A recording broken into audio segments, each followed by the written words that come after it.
The psychological problem of hope is we have deep desires. We all decide to set our expectations on something that we think will satisfy those desires. And those things are our hopes.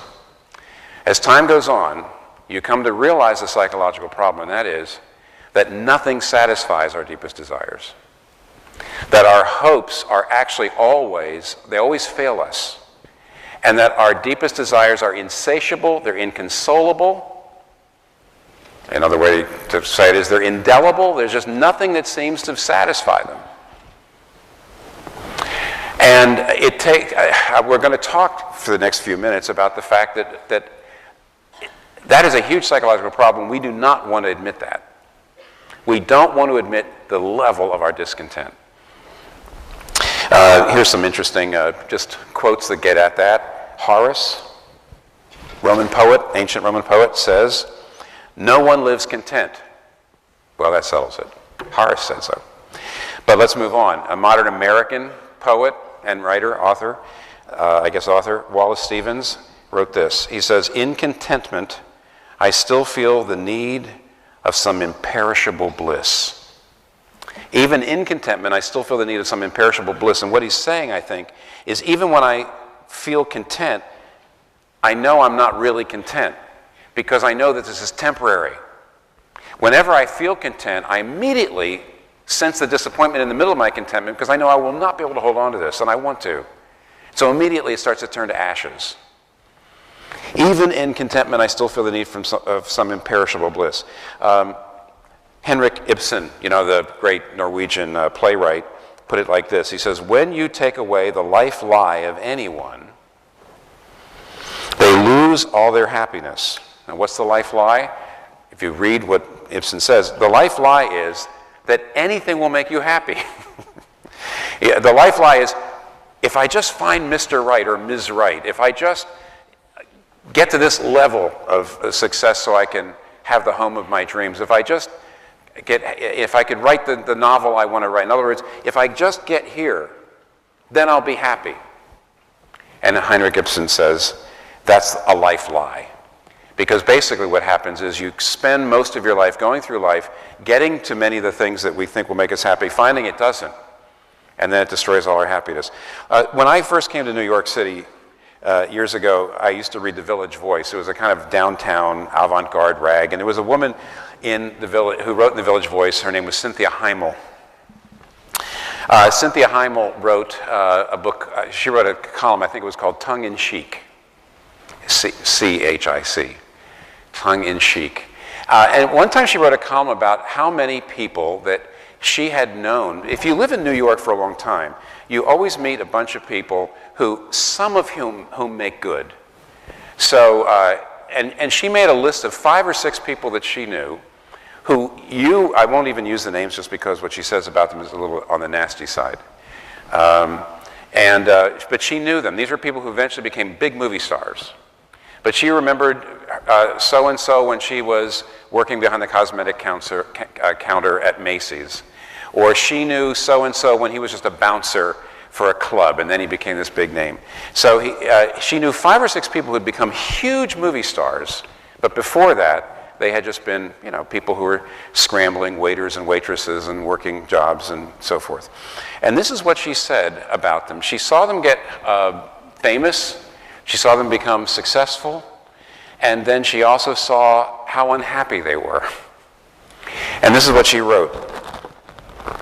She says, that giant thing they were all striving for, that fame thing that was going to make everything okay, that was going to make their lives bearable, that was going to provide them with personal fulfillment and happiness, it had happened, and nothing changed. They were still them. The disillusionment turned them howling and insufferable. And then she says, and she's not a Christian believer, by the way, in any way. Then she said this, I think if God really wants to play the most rotten practical joke on us, he grants you your deepest wish and then giggles merrily as you suddenly realize you want to kill yourself. A very irreverent thing to say. I'm a Christian minister. I couldn't say it. But I read you the quote because she said it and I wanted you to hear it. She says, the worst thing that anybody could possibly do to you is to grant your deepest wish. And then a couple weeks later, watch you try to kill yourself. You think that's trumped up? Listen, I can't tell you how many people, young people in New York City that I have read this passage to over the years who said, it won't be different with me. Oh yeah. It will not be different with you. What's really important, and when I say wealth, what wealth can do is can distract you from that, is you can spend so much time in making the money and maintaining where you are. You can spend actually, if you've got more than one home and you're doing renovations, you're taking much more time with all these things. You're running around. Richard Baxter, the old 17th century Puritan pastor, he was one of the great pastors in history in Britain. He's got a manual, basically, what he called a Christian directory that he wrote for various groups of people, and he have a section for wealthy Christians. One of the things he says is this: you have so many games that you can play. You have so many fine clothes that you can wear and get. You have so many rooms to adorn and beautify that the day, the year, soon your lives are gone before you know what you've lived for. And the money is gone before it can be used to change the lives of others around you. You're just busy and you just get distracted. And lastly, the book of Proverbs not only talks about how it can, through 1,000 cuts, money can destroy your integrity slowly but surely, destroy your kindness slowly but surely. It can destroy your ability to focus on the things that are important. But lastly, it can destroy your humility. Bernard of Clairvaux said, to see a man humble under prosperity is the greatest rarity in the world. And, the book of Proverbs says, this is Proverbs 30, give me neither poverty nor riches. This is Proverbs 30, verses 8 and 9. Give me neither poverty nor riches, but give me only my daily bread. Otherwise I may have too much and disown you and say, who is the Lord? There was a man at an airport and he wanted to buy a bag of very small donuts and a coffee. So he buys his bag of small donuts and he buys his coffee, and he's looking for somewhere to sit. But all the tables are all taken. But there's one table where there's one man sitting, and he thinks, oh, I'll just go and sit opposite him. So he goes there, he puts his coffee down, he puts his bags down, he gets his coat off, puts it on the chair, sits down, opens his coffee, has a sip, picks up the bag of donuts, opens it, takes out a donut, starts eating it, puts the bag down.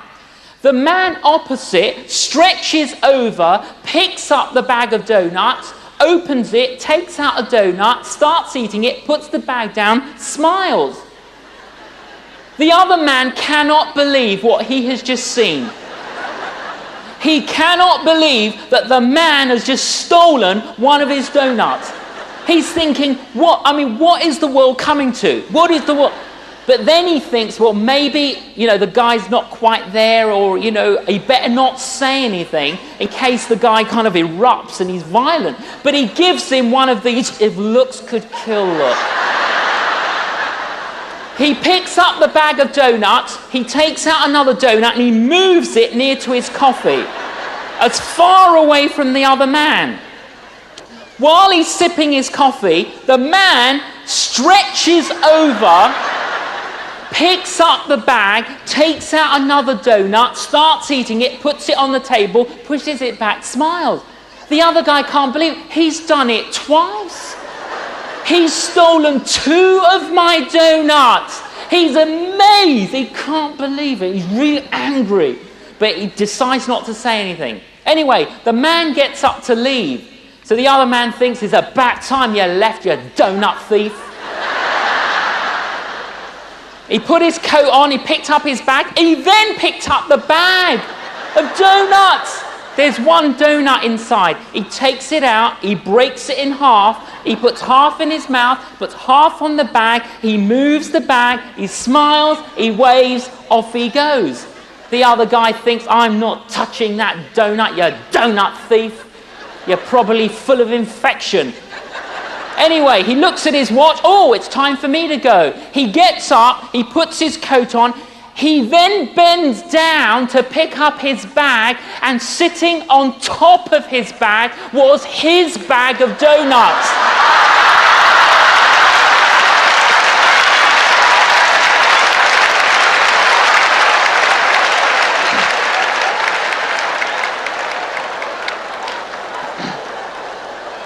He was complaining that the other man was stealing his donuts, when in fact the other man was sharing his donuts. Now, listen to me. God owns all the donuts.